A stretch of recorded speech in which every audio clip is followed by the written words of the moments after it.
Shalom jemaat yang dikasihi oleh Tuhan, berjumpa lagi di dalam CK7 Online Bible Study pada malam ini. Nah, hari ini kita akan melanjutkan pembelajaran kita dalam kitab 1 Raja-Raja pasal yang ke-21 ayat 1 sampai 29. Nah, ini berbicara tentang kebun anggur Nabot ya. Nah, sebelum itu kita akan berdoa, kita akan menyembah Tuhan. Minta hikmat dan wahyu boleh turun atas kita supaya kita bisa mengerti pembelajaran kita pada malam hari ini. Baik, mari kita satukan hati datang kepada Tuhan. Oh,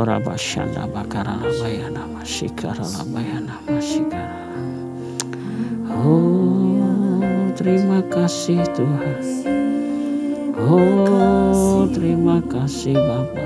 Haleluya, haleluya. Shikara bayana bayana bayana, haleluya. Ora bayana bayana masih,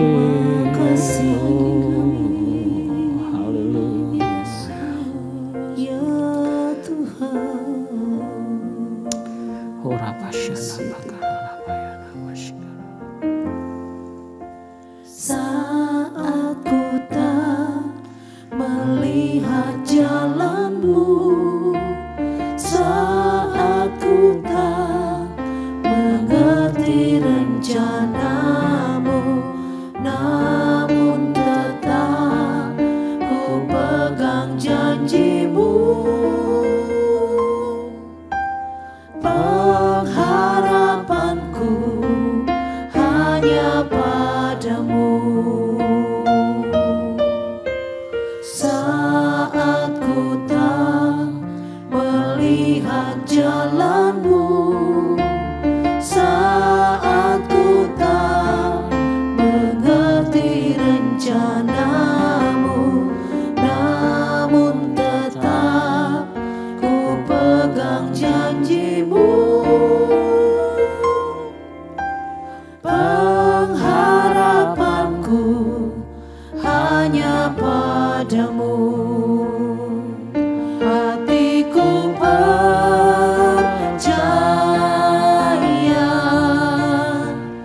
hatiku percaya,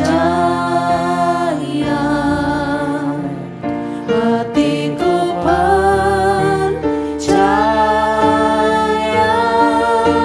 selalu ku percaya.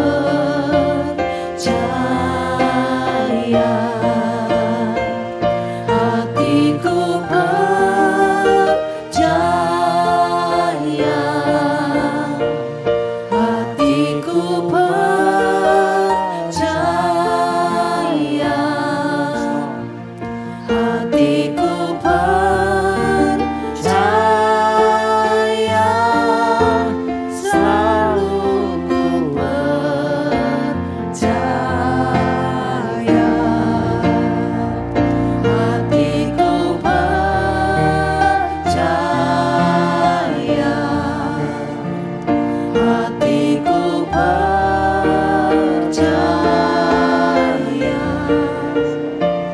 hatiku percaya,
tiada terduga kasih-Mu.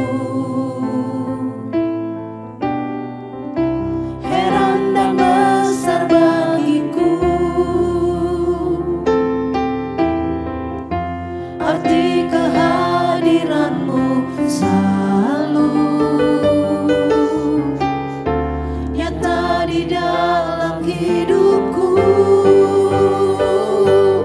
Penyertaan-Mu sempurna, rancangan-Mu penuh damai, aman dan sejahtera walau di tengah badai. Ingin ku selalu bersama, rasakan keindahan arti kehadiran-Mu Tuhan.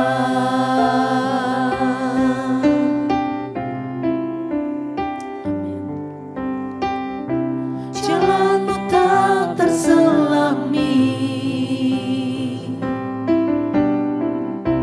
oleh setiap hati kami,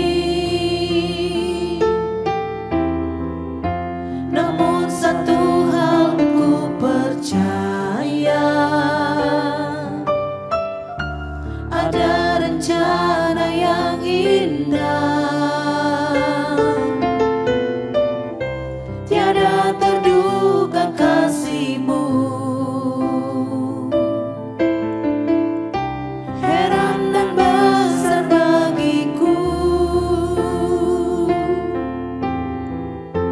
arti kehadiran-Mu selalu nyata di dalam hidupku. Penyertaan-Mu sempurna, rancangan-Mu penuh damai, aman dan sejahtera walau di tengah badai. Ingin ku selalu bersama, rasakan keindahan arti kehadiran-Mu Tuhan. Penyertaan-Mu sempurna, rancangan-Mu penuh damai, aman dan sejahtera walau di tengah badai. Ingin ku selalu bersama, rasakan keindahan arti kehadiran-Mu Tuhan. Penyertaan-Mu sempurna, rancangan-Mu penuh damai, aman dan sejahtera walau di tengah badai. Ingin ku selalu bersama, rasakan keindahan arti kehadiran-Mu Tuhan. Arti kehadiran-Mu Tuhan. Arti kehadiran-Mu Tuhan. Haleluya. Haleluya. Kau sungguh berarti. Arti kehadiran-Mu. Oh, ribiara lama shandara bayana mayana lama. Syaralama syandaralama. Terima kasih buat kehadiran. Kiralama takaralaba yaralama. Oh, Syaralalama yasih. Terima kasih. haleluya. Terima kasih, terima kasih. Bapak, kami bersyukur. Terima kasih buat malam hari ini. Kami akan melanjutkan pembelajaran Bible Study kami.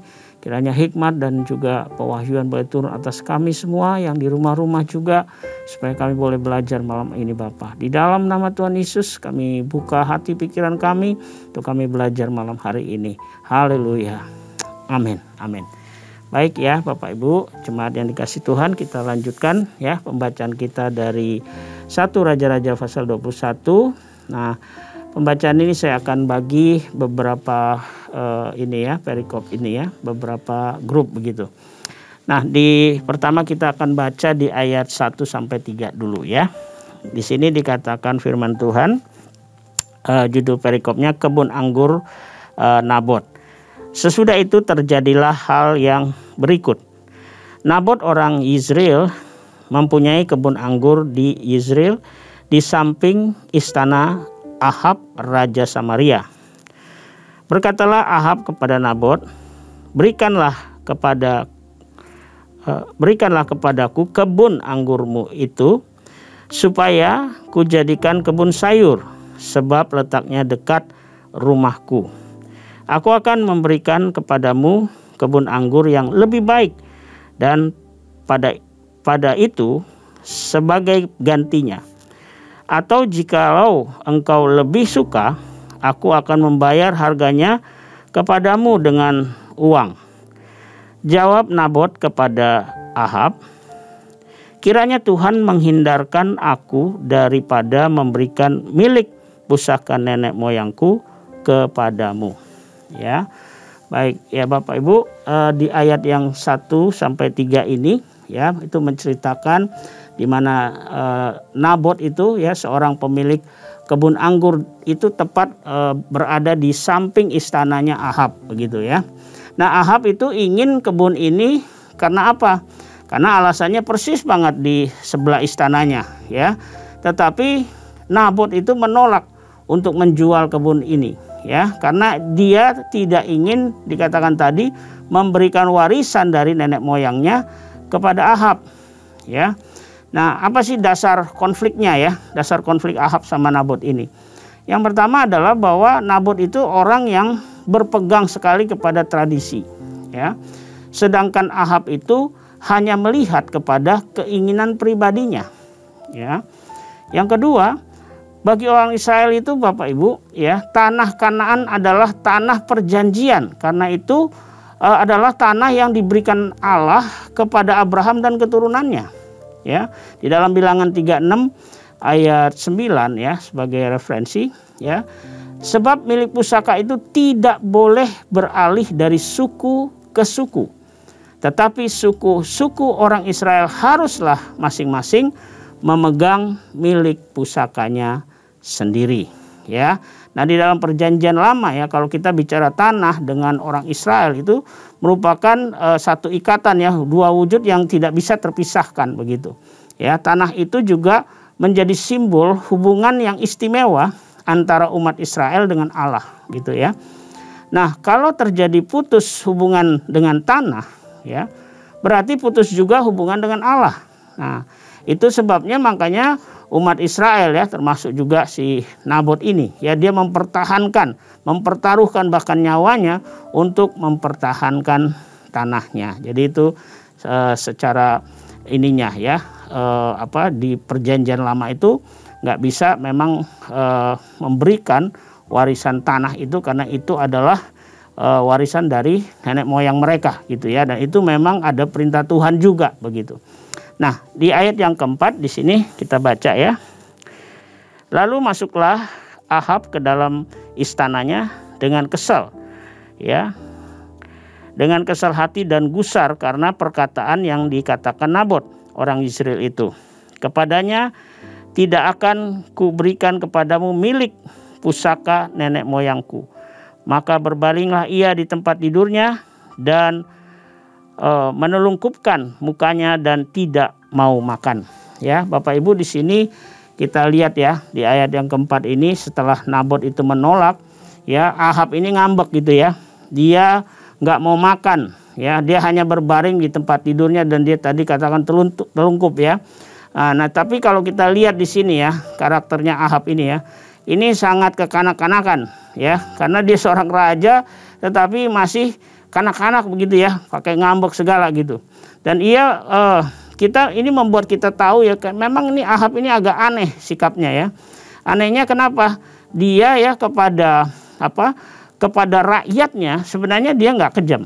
Nah, tapi nanti kalau kita lihat ya, dia nggak kepikiran tuh, kan dia kedudukannya raja ya, harusnya dia bisa menekan Nabot gitu ya. Nah, meskipun Ahab telah melakukan banyak dosa juga ya, tetapi dia nggak pernah tercatat di dalam Alkitab bahwa dia melakukan kekerasan kepada rakyatnya sendiri ya.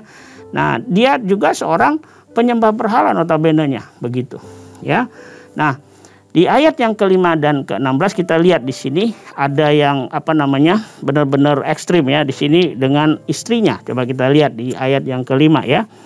Lalu datanglah Isabel istrinya dan berkata kepadanya, "Apa sebabnya hatimu kesal sehingga engkau tidak makan?"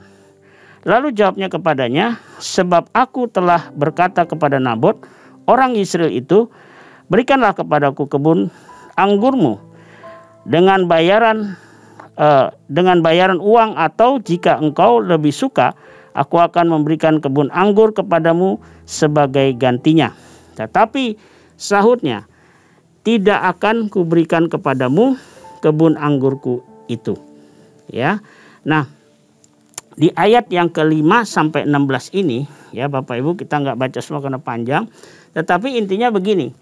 Isabel itu sebagai istri raja ya, justru ekstrim sekali. Dia justru lebih dominan, dia lebih kuat. Ya, justru dia lebih memiliki determinasi untuk melakukan sesuatu dengan memanfaatkan kedudukan raja ya, kedudukan suaminya. Ya, dia sebenarnya adalah otak kekejaman ya. Dia sebenarnya otaknya ya. Di sini sangat ekstrim ya antara Ahab dengan Isabel ini ya. Nah, dia lebih kejam begitu ya, dan dengan menggunakan otoritas raja ya, dia memfitnah Nabot, dan bisa juga dengan kuasanya gitu ya, dengan kuasa yang dipakai dari otoritas suaminya sebagai raja, dia bisa merekayasa pengadilan. Ya, di sini nanti kita baca di situ ya, mereka memakai orang-orang Dursila untuk menuduh Nabot yang telah mengutuk Allah dan raja. Nah, akibatnya apa?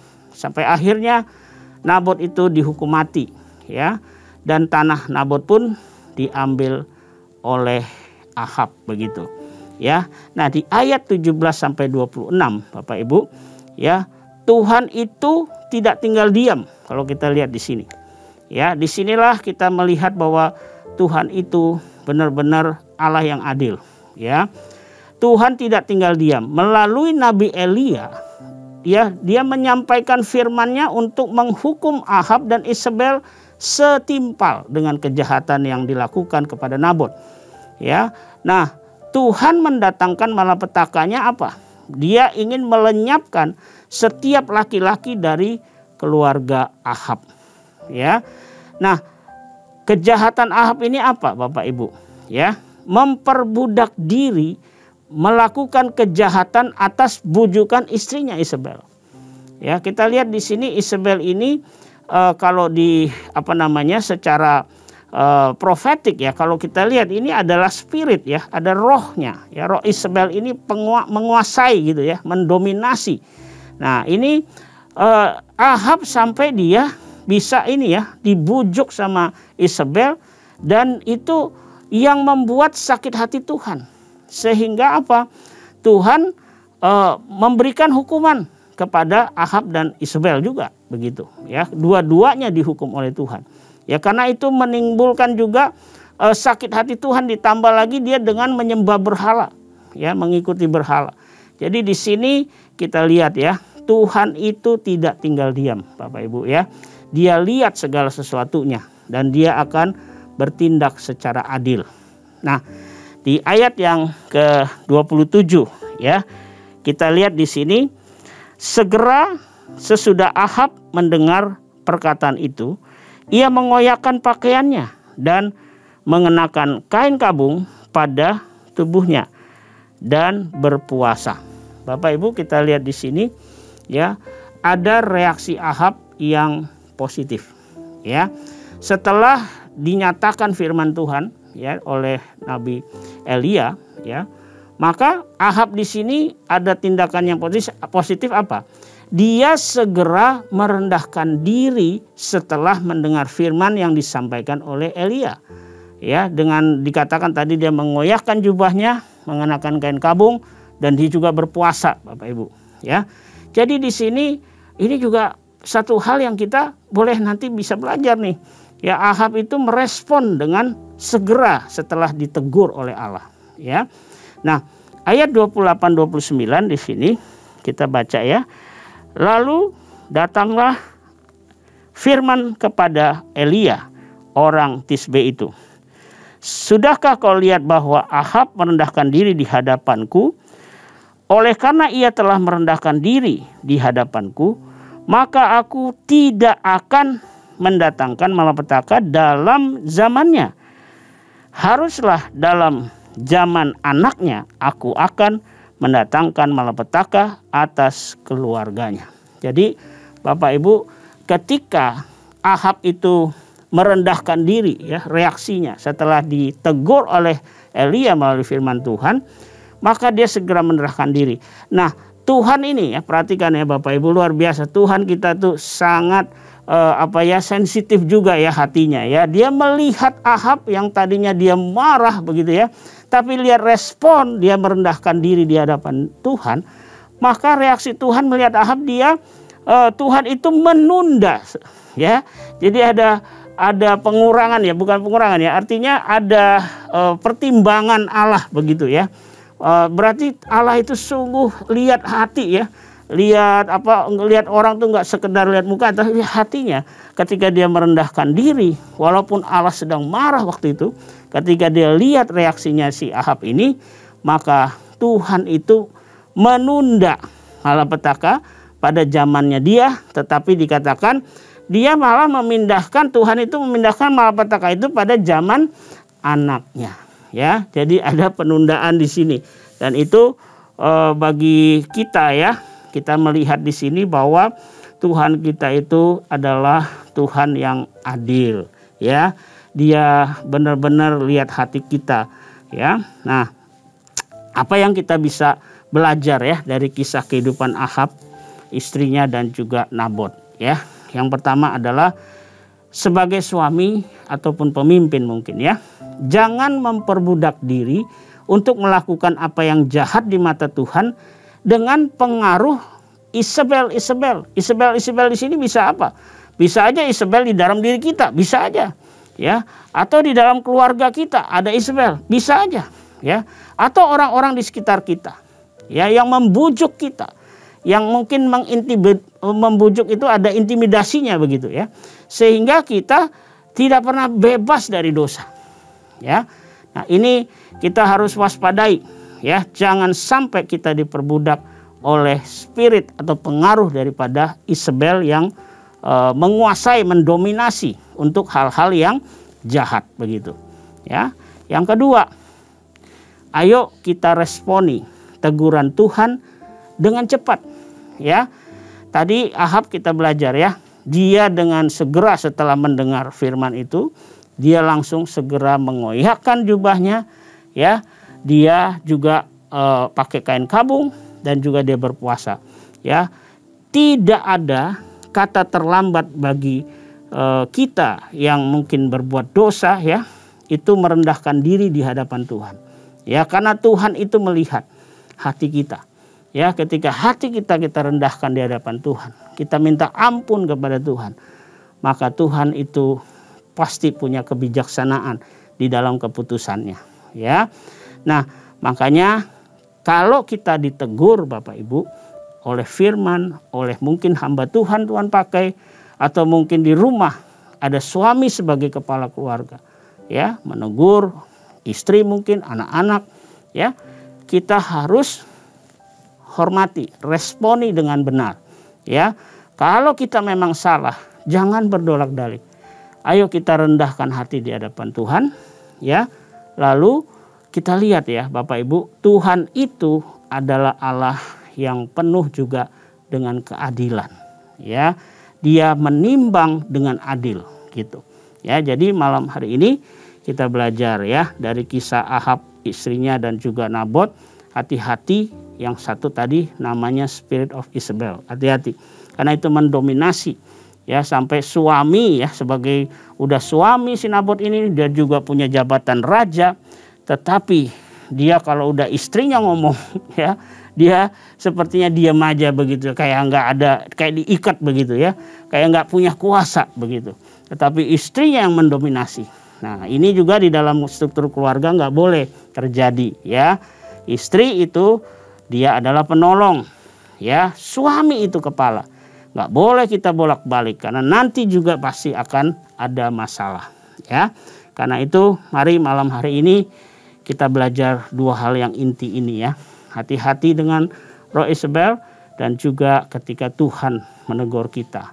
Ayo kita cepat-cepat untuk bertobat. Ya, baik Bapak Ibu, mari kita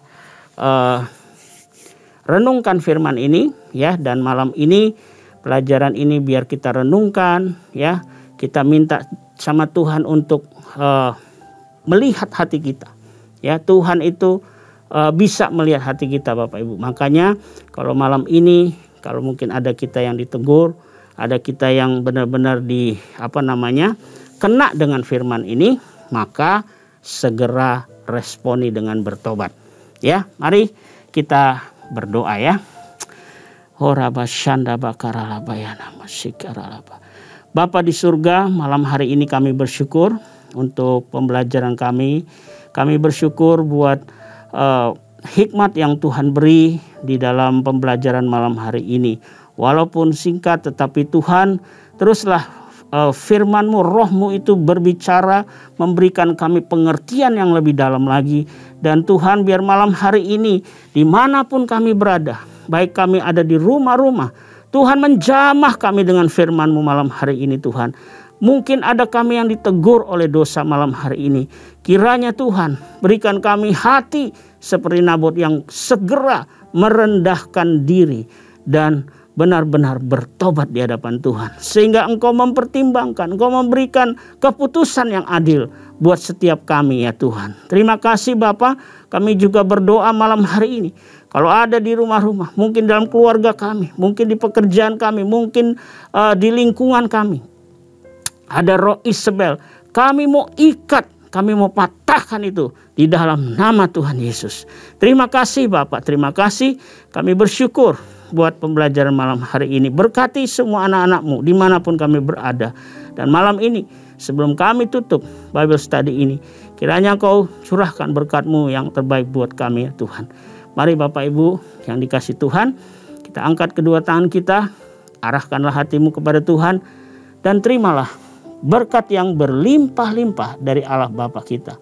Kasih karunia dalam anak yang tunggal Tuhan kita Yesus Kristus, dan persekutuan yang manis dengan Roh Kudus menyertai kita semua mulai saat ini sampai Maranatha. Tuhan Yesus pasti datang untuk menjemput kita semua di awan-awan yang permai, bahkan untuk selama-lamanya. Mari kita yang percaya dan diberkati Tuhan sama-sama katakan amin. Demikian pembelajaran kita malam hari ini ya. Selamat malam. Tuhan Yesus memberkati kita.